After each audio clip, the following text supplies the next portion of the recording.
sa bawat pagpedal natin sa patag, sa matatarik na ahon. Minsan pakiramdam natin ay mauubusan na tayo ng lakas. Pero alam nyo ba, mas mahirap ang mga ahon sa loob ng ating isipan. Minsan ang kalungkutan at pag-alala ay mas matarik pa kaysa anumang bundok. Akala natin tayo lang ang nakaramdam nito. Pero sa Biblia, ang mga tapat na lingkod ng Diyos ay may damdaming tulad din sa atin. Si Moises, si Elias, at si David.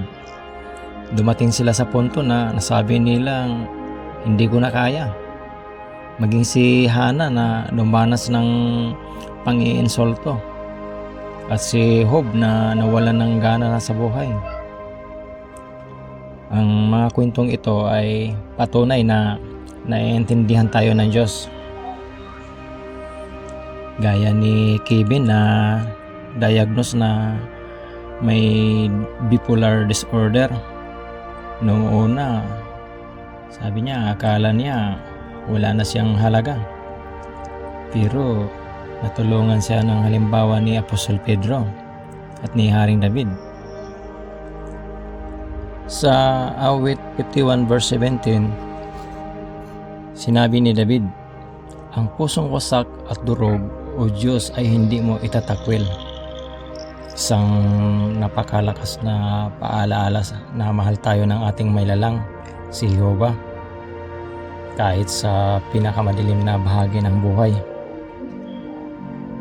Ang pagbabike ay parang buhay, may pagsubok, may pagod, pero may magandang tanawin na naghihintay.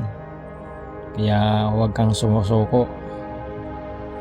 Kung kailangan mo ng higit pang pampatibay, bisitahin ang gw.org.